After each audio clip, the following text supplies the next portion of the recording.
Colorado Governor John Hickenlooper, a Democrat, and Republican Ohio Governor John Kasich are leading a group of bipartisan governors begging Congress to restore funding for the Children's Health Insurance Program, better known as CHIP, and they want it done ASAP. This program covers more than 75,000 Colorado kids and pregnant women.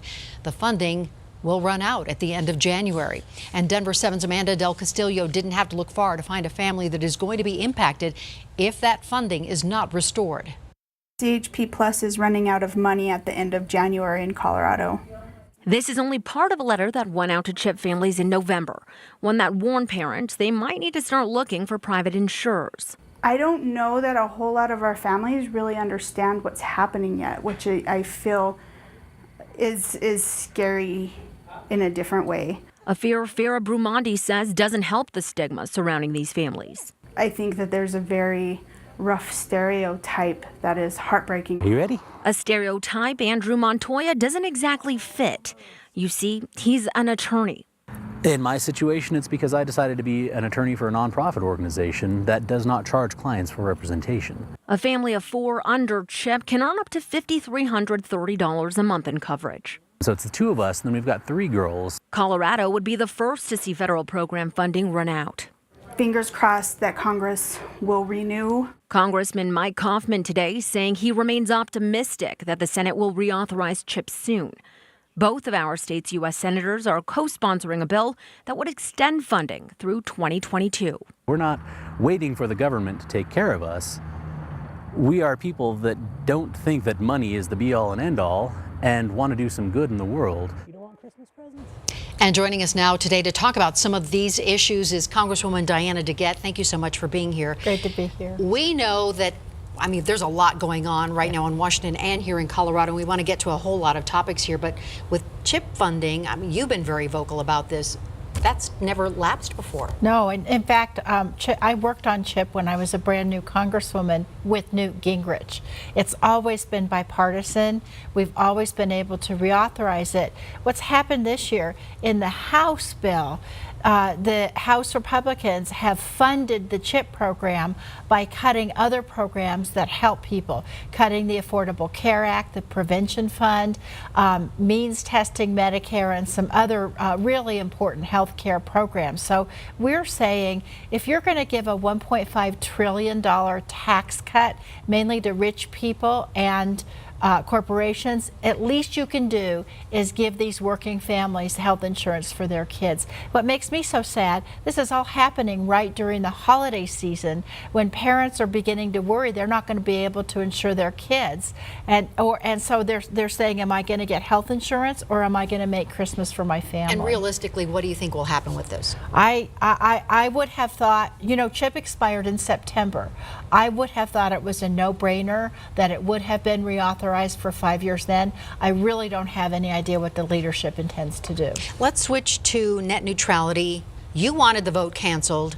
A whole lot of people wanted that vote canceled. And in fact, when you and I saw each other a couple of weeks ago, you said that this was really the #1 issue from constituents coming into your office. Yes. What's changed? So we expected that the now Republican-controlled FCC would reverse the net neutrality rules. This is highly important for anybody who wants a free and open internet. And my office, both in Denver and DC, have just been besieged with calls from people who say keep net neutrality.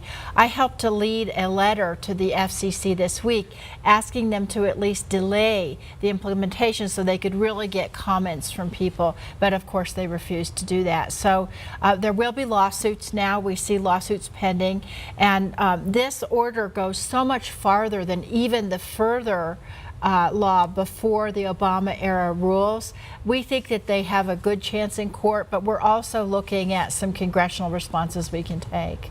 There was some concern that a lot of those calls that were going into offices all around the country were fake. What do you know of that?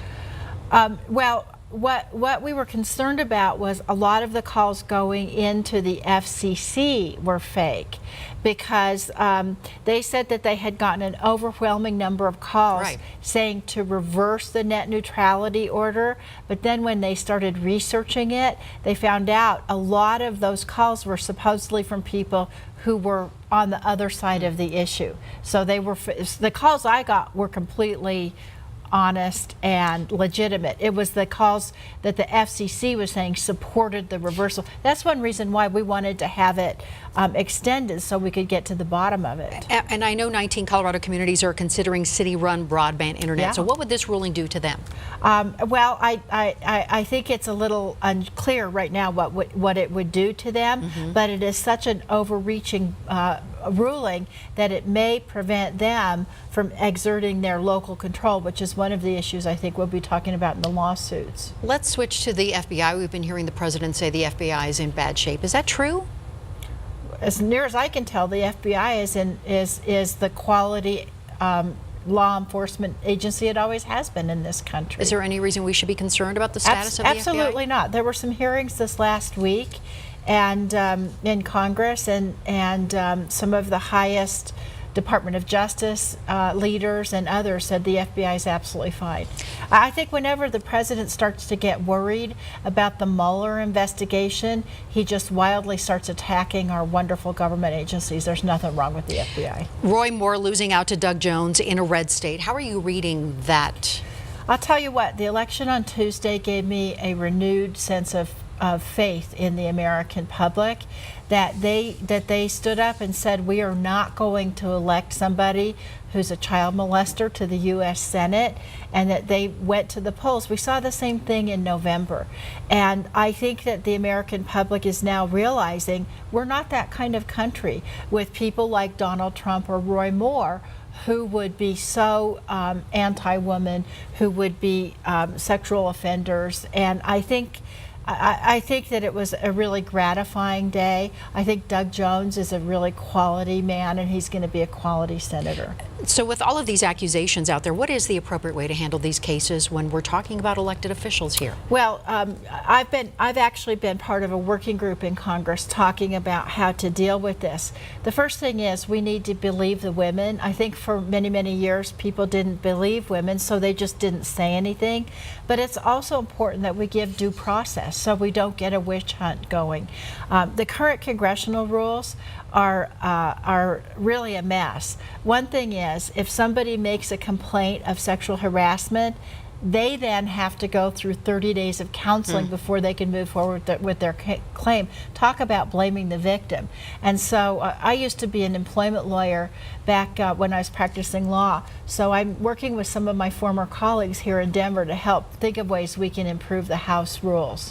Let's switch to DACA. Nancy Pelosi and Chuck Schumer have said they're not going home unless there's a fix. Is that going to happen? Well, you know, this is the Dreamers. This is saying we will renew the law, letting the Dreamers stay here. This is critically important. These kids are what is the fabric of this country. So I've said that same thing too. I'm not going to vote for a bill keeping the government open unless we take care of these kids and make sure they can stay. They are so terrified that they're going to be deported, and most of them, this is the only country they've ever known. So I do know a lot of Republicans are saying that they want to make this happen. We need 24 Republicans and all the Democrats in the House to make this happen. With 30 seconds left, what's going to happen this week in Washington?